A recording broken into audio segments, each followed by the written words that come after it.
Près de 3000 morts, des manifestations réprimées dans le sang, des déserteurs qui prennent les armes, une opposition qui tente de s'organiser. Où va la Syrie? Vers la liberté ou vers la guerre civile?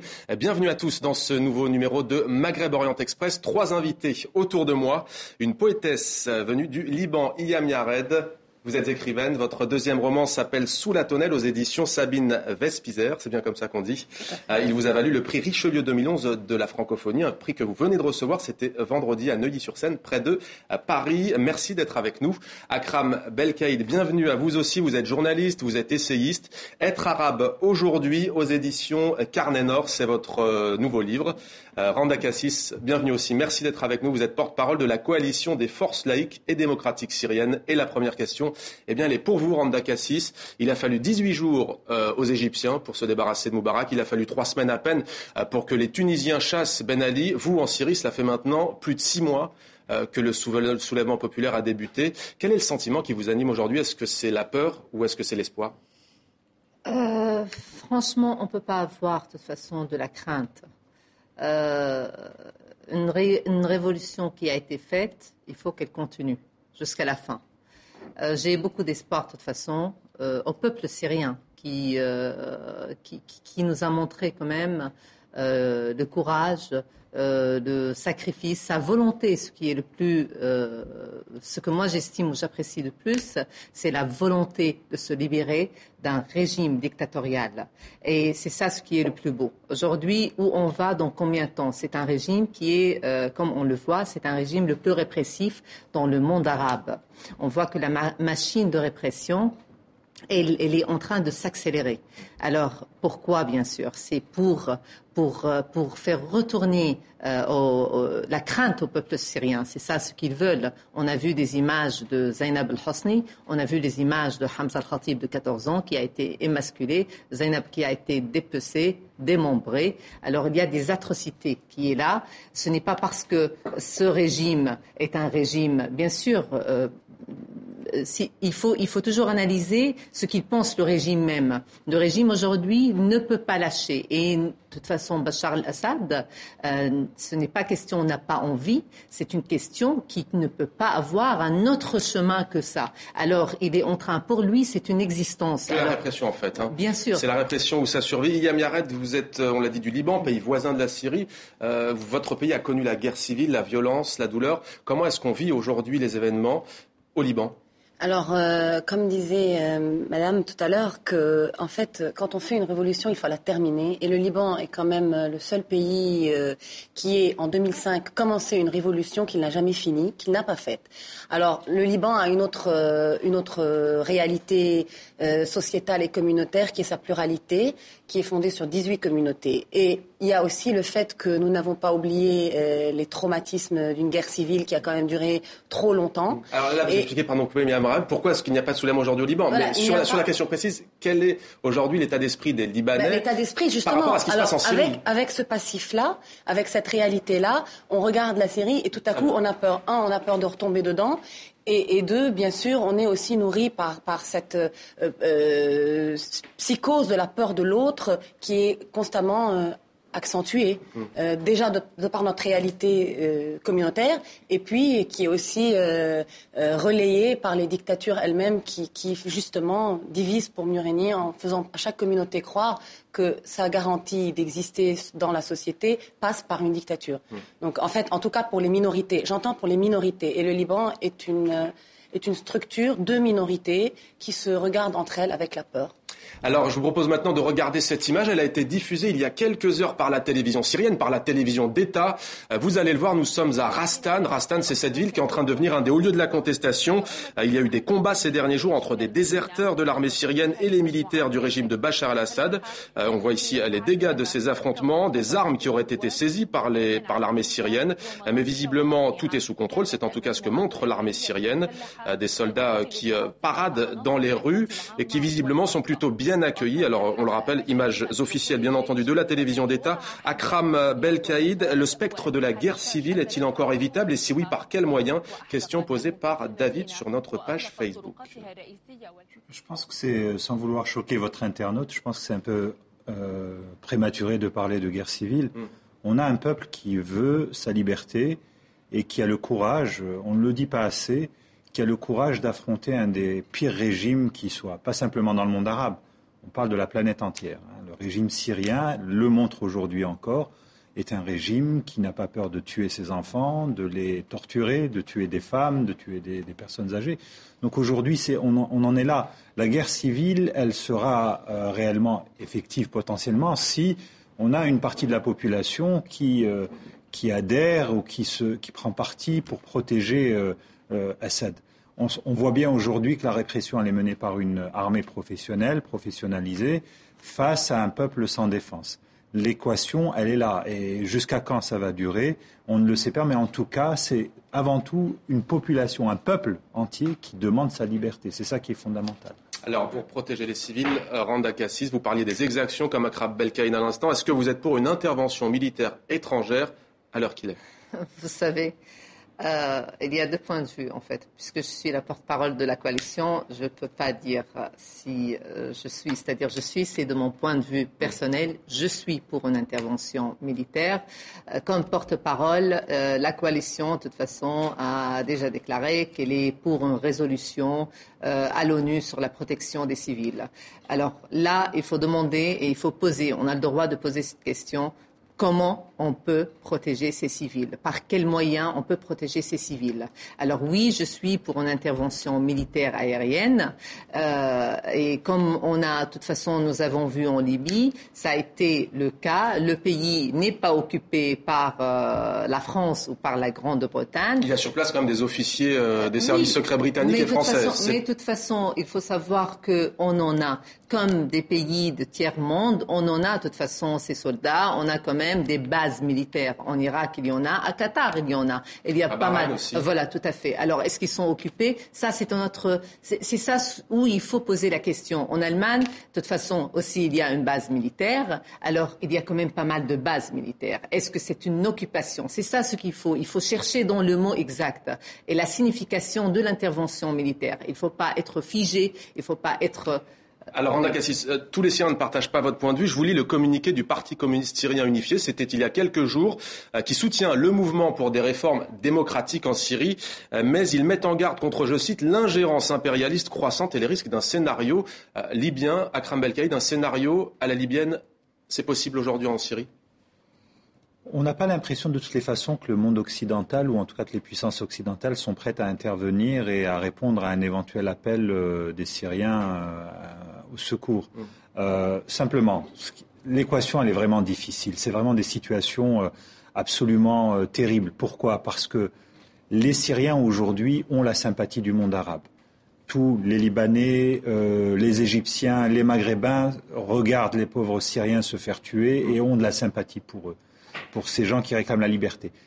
Si demain, les Occidentaux interviennent, comme ils l'ont fait en Libye, il y a des chances et des risques pour que la perception générale soit modifiée. Pourquoi ? Parce que, malgré toutes ces grandes déclarations, l'Occident continue à être suspect dans le monde arabe.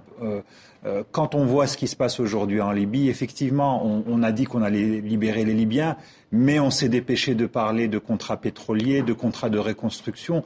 Donc le doute est là et on se dit, est-ce qu'une fois que l'Occident intervient, y compris au nom de beaux principes, porter secours à une population civile, est-ce qu'il ne fait pas ça avec des intérêts derrière la tête et est-ce qu'il n'a pas décidé aussi de rester ? Iyam Yaraj, vous vous acquiescez, c'est un point de vue que vous partagez ? Oui, je partage aussi le point de vue je pense qu'il faut laisser aussi... Bien sûr, il faut observer avec attention parce que on peut aller dans des dérives qui sont inhumaines. Mais dans la mesure du possible, permettre aux sociétés arabes de faire leur évolution, de les assumer et de construire quelque chose qui leur serait propre sur un exemple que eux choisiraient et non pas. Voilà. Mais après, bien sûr, il y a des risques qui sont terribles. Et qu'il faut... On ne fait pas une révolution sans sang et sans victimes.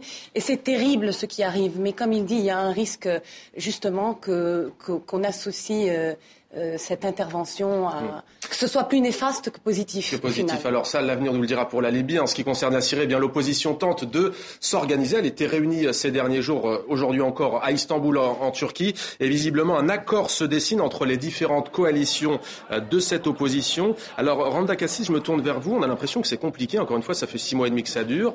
On a l'impression qu'il y a une unité qui est un peu difficile à trouver. Oui, bien sûr. Il y a beaucoup d'opposants. Il faut unir. C'est vrai qu'il faut unifier nos forces. Mais le problème, c'est ça. C'est qu'il y a quelques opposants qui sont contre l'intervention ou qui sont contre une résolution, même à l'ONU, pour la protection des civils. Il y a des autres qui sont pour le dialogue avec Bachar al-Assad. Et il y a des autres qui sont, qui veulent aucun dialogue et qui veulent tout simplement faire chuter le régime d'Assad. Alors, voilà, il y a pas mal des accords. Le problème, c'est que on a aujourd'hui, on a les libéraux en Syrie, ce qu'on appelle les libéraux, les islamistes et bien sûr les nationalistes. Alors il y a des opposants. Ceux qui se réclament du parti basse. Voilà, tout à fait. Il y a des opposants qui sont à l'intérieur, comme il y a des opposants qui sont à l'extérieur. Et chacun, de toute façon, le problème exige d'imposer son point de vue, exige de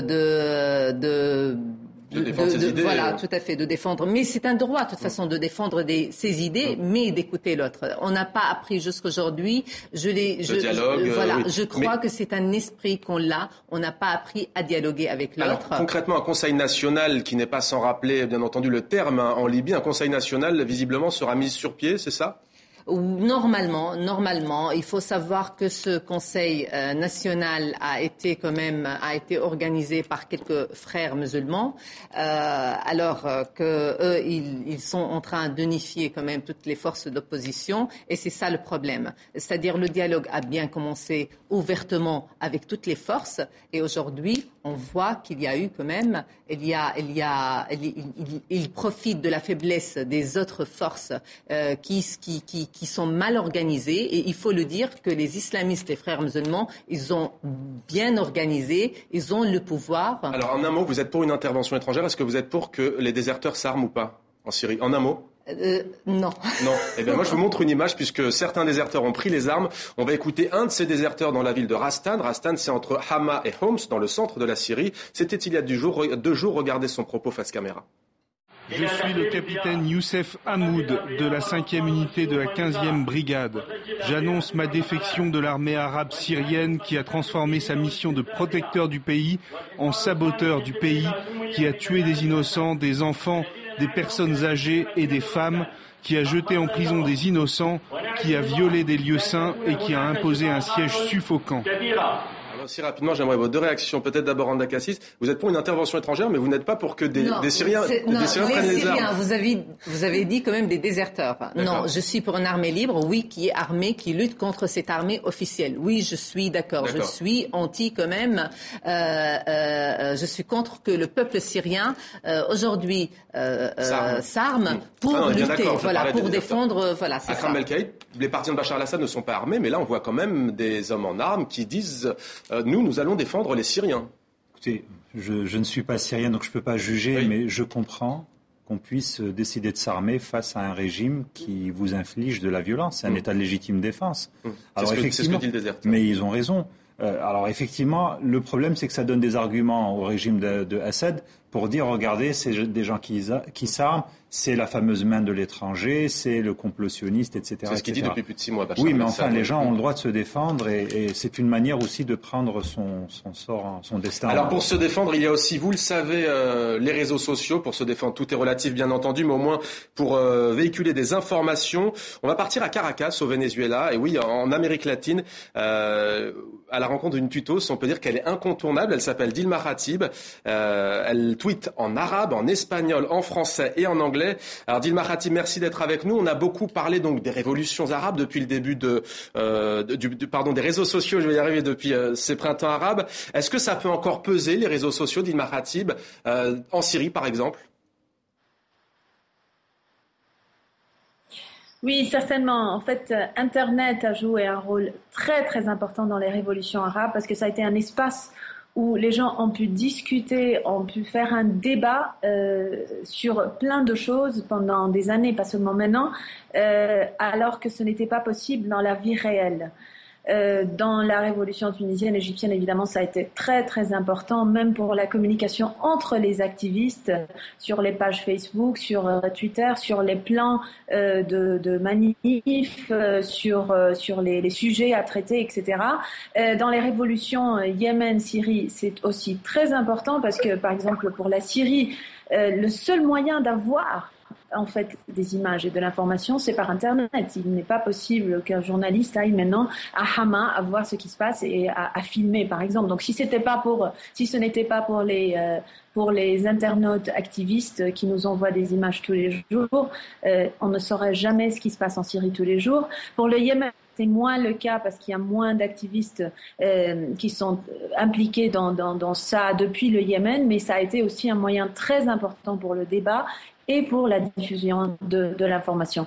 Je pense aussi que Internet a complètement changé dans son rôle dans le journalisme depuis la Révolution arabe. Au début, je pense en décembre, il y avait presque personne sur Twitter parmi les médias, par exemple. Et maintenant, tout le monde est là parce que tout le monde sait que l'information sur la Révolution arabe va venir depuis Internet, depuis Twitter, Facebook, YouTube et les autres réseaux sociaux. Dilma Ratib, merci beaucoup d'avoir été avec nous en direct donc de Caracas au Venezuela. Hiam Yared, est-ce que vous allez sur les réseaux sociaux, indépendamment d'ailleurs de ces printemps arabes, mais sur le Liban pour transmettre des infos à des amis, à la famille, à l'étranger? Bien sûr. J'ai ma page Facebook. Je mets toutes sortes d'actualités sur ce qui se passe dans le monde arabe tout le temps, en permanence, avec des commentaires. On est tout un réseau de gens à s'activer autour de cette question-là. Et les réseaux sociaux sont extraordinaires et je pense qu'il faut les utiliser à tout vent, quoi. Vous êtes d'accord, Randa Kassis? Oui, il ne faut pas oublier que, de toute façon, le Facebook, tout ça a été un catalyseur dans cette révolution et dans beaucoup de choses. Pas le déclencheur, mais qui a un rôle d'accompagnateur. Oui, tout à fait. Non, c'est pas vraiment le déclencheur, ça c'est sûr. Il faut aussi savoir que le Facebook ou le Twitter ou autre, de toute façon, ce qu'on appelle les réseaux sociaux, aident les jeunes et aident pas mal de personnes aujourd'hui, des individus qui sont déjà réprimés dans les sociétés arabes. Et là, il faut arrêter un tout petit peu sur le mot répression. Parce qu'on a quand même pas mal de répression. C'est-à-dire, on a beaucoup de systèmes de répression. On a les régimes dictatoriaux qui répriment les individus. On a aussi, il y a un esprit répressif dans ces sociétés arabes. Aujourd'hui, il y a la religion qui, de toute façon, qui guide ces gens. Il y a les hommes de religion qui imposent leur vue, leur fatwa, leur. Alors le Facebook ou les réseaux sociaux, aujourd'hui, c'est comme quelque chose de magique pour ces jeunes, pour pouvoir s'exprimer librement, pour déclarer ou montrer même leur athéisme, beaucoup de choses, de toute façon leur révolution ou plutôt leur rébellion contre tout système. Aujourd'hui, dans le monde arabe, et on le voit très bien sur Facebook et sur Twitter, il y a quelque chose qui bouge chez ces individus, chez ces jeunes. Ça va pas s'arrêter juste là, ça va continuer encore plus. Alors, on va détour par Alger, maintenant la capitale algérienne, avec le Salon international du livre. Il a pris fin hier soir. Reportage de nos envoyés spéciaux, Pascal Priestley, Gérald Brestroff et Bertrand Martineau. Il est devenu le plus important salon du livre du monde arabe, par sa taille autant que par sa renommée. 2 hectares de stands, 520 éditeurs de 30 pays, arabophones, francophones.